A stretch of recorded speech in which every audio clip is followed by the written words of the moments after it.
Marty, it's great to connect today. Thanks for coming on the podcast. Thank you for the invite, Nate. I really appreciate it. You've had a lot of experience both working, consulting, advising, writing. And as you think about the things you've learned about leadership, what would you most want to pass on to others? Yeah, so as a psychologist, I'm interested in kind of the inside of the person, what makes for good leaders. And, when people used to ask me what I did, I finally, I'd have long answers, and I finally ended up saying, really what I really work on is self-awareness. And that is really what I think is the most key for leaders is to be self-aware. No matter what you learn about being a leader from books and your own experience and everything else, it all is manifest through your own personality and through who you are. You and I could both read about the lessons of how to run a good meeting. And even if we took away exactly the same lessons, we would do it differently based on our own personalities. So I've really most of my career has been meeting individually with leaders and really helping them figure out who they are and then how to strategically use themselves in the most effective way. So, how did you come to this conclusion that self-awareness was the thing that really either holds leaders back or is the place for them to tap into the most potential?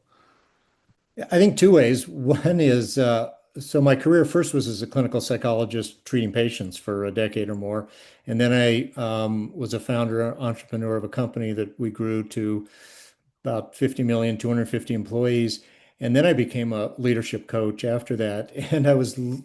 And as started to really understand about leadership, I was so aware of how I had missed the boat in so many ways and thought I was doing just fine. But looking back, I could really see how my own personality traits, would serve me in some ways, but not in other ways. And then as I work with leaders, I would always do what are three called 360s. So I'd interview the people that leaders would work with. And invariably, probably the most common story that I would hear is people would talk about the leader's strengths, and then they would talk about weaknesses or problems. I tend to call these things gifts and gaps. And it turned out it wasn't obvious initially, but as I thought about it more, the weaknesses were actually just the flip side of the strengths. The confident leader would become arrogant. The overly curious leader who was open to new ideas would get distracted by the next shiny new object. The collaborative leader, their people never quite knew where they stood on anything. So, really, the change and the awareness for the leaders was how do you know when your strength, which is a key strength and which has served you so well and is part of your pattern recognition and part of your automatic functioning, how do you know when that tips over and actually is holding you back, that you'd be better off with a different response in that particular situation? Interesting. I don't think I've quite thought of my strengths as leading to my weaknesses. If I think a strength is that I work hard, I've thought, well, my weakness then is that I don't spend enough time like being creative because I'm just working hard. So would you say that's like the opposite side of the same coin, or how would you think about that? Yeah, I think it it turns up differently in different people because we're a mixture of so many different kinds of things. But it could be just what you described, that you're hardworking narrows your focus and you just are diligent and you push hard to get something done and you aren't opening yourself up to creative ideas. That could be a possibility. Could be work-life balance issues get in the way. It could be if you're a leader of a company and you're working so hard and you're returning emails at 2 in the morning and everything else, that your team, even if you say, hey, listen, you know, put boundaries on your life, your team may get the message that you're modeling uh, a kind of an effort that would be too hard for everybody else to maintain. So the point is to kind of know who you are, and then you have a little more strategic choice, or you can communicate about it, or at least think about it rather than just going on automatic pilot and working hard all the time. Yeah, this is interesting to me because as I was thinking of the example, I was thinking, okay, like, say I work hard and I'm not creative. And to me, those might seem like two totally different things. But as you describe it, as I think about it, it's like, oh, okay, I can see how it could be just the flip side of the same coin by leaning into the strength that necessarily, the trade-off, of course, is that you're not doing something else that could also be a strength. Yeah, I love this phrase. There's no such thing as a solution. There are only trade-offs. And so by pushing on one lever, whatever we're not able to push on because of that lever is something that is a potential weakness. Yeah, I've written a book called Blindspotting, which is helping leaders look for their blind spots, and I have 6 areas to look in, and one is the intellect. And actually, I think in the intellect, I've seen that. I mean, everybody prizes the intellect, and I can't think of how many times somebody have said, "Oh, so and so is wickedly smart. Wait till you meet them."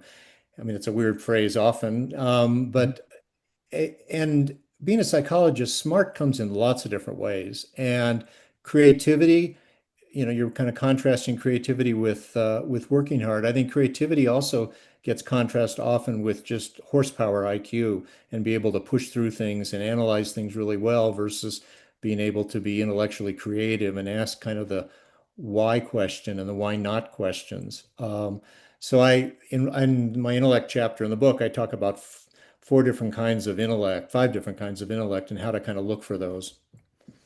Interesting. Okay, so what are some of the most common mistakes that you see leaders make? Um, I think I've worked primarily with elite leaders, senior leaders, CEOs, C-suite leaders. And so they really have all the basics of leadership, or they wouldn't have gotten as far as they've gotten. I also have done a lot of work in Silicon Valley with founders, and they tend to be 2 or 3 standard deviations above the norm in a couple areas that just make them so unique. Um, it is back to this kind of self-awareness that trips people up. But in terms of the most common, I think there's 3 behaviors that leaders really need to be very sophisticated at. Communication, influence, and prioritization. And, they're just on the influence and the prioritization. You mentioned about kind of how you use your time. And that is the key issue, I think, in prioritization. How leaders really are thoughtful and strategic about how they're using their time. There was an article written a number of years ago by the CEO of Procter Gamble, Lafley, and the title of the article is just so intriguing. It said, "What can only the CEO do?" And if you're doing things you like, if you're doing things that you're really good at, if you're doing things that you think the CEO is supposed to do, are you really doing what only a CEO can do? Only that role can do. And that's prioritizing, really being very clear about how you're using your time and that you're doing things that are really going to move the needle in the company. And influence, there's so many different styles of influence, and some leaders get locked into like logic is the way they want to move people, or passion is the way. And there's, I think, at least 15 or 20 different influence styles. Communication is there's obviously a lot written on how to be an effective communicator. And these are all things we just do normally and automatically. And I think the mistake leaders make is they don't sit back and really evaluate themselves and think about how they can strategically use themselves, almost like they're a tool. And the more they know about themselves, the more strategic they can be.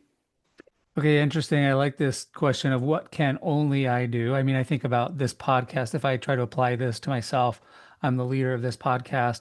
I have a number of people that just help me with updating my website or posting videos to YouTube. So as I think about the prioritization and doing the things that only I can do. So if I think of the podcast as like my company, or I'm the leader of the podcast, and I have a number of people, my children especially, who help me like update the website, help me create posts that end up on social media. By thinking about like prioritization, then I'm going to spend time on doing the interviews. That's something that only I can do. And then think about how to effectively delegate the other responsibilities to people who can do things that anybody could do. I could do that, but it's more effective to let others do the things that anybody could do so that I can focus on the things that I can do only. Um, The I think there's 5 things that CEOs can do, and you can reflect on these because I think they apply to exactly your role in the podcast.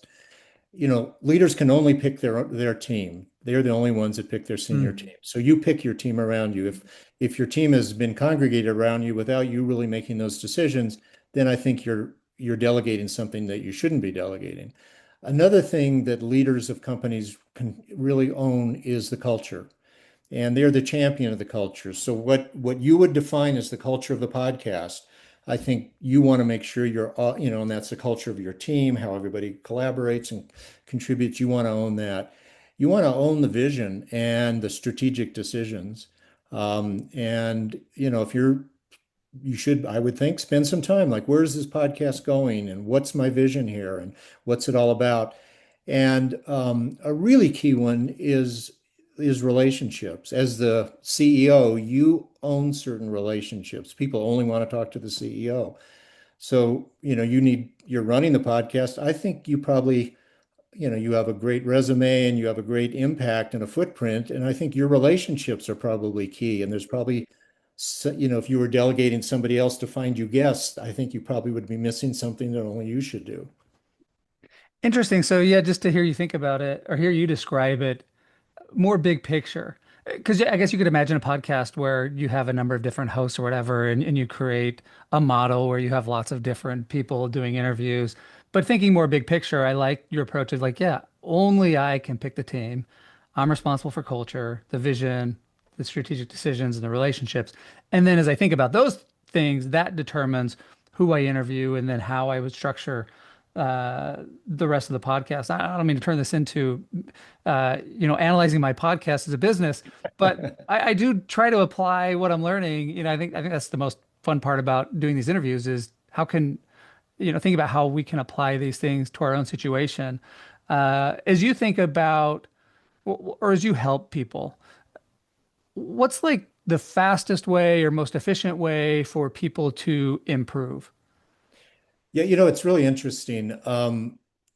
You know, what I do is coaching. And if you think, and coaching certainly comes from athletics and sports. And if you think about that, that coaching in sports, the more elite you are as an athlete, the more coaching you get. And I love there's a quote from Jack Nicklaus where they were asking him why when he was the number one golfer in the world, why do you have a coach travel with you all the time? And he said, because I can't see my backswing.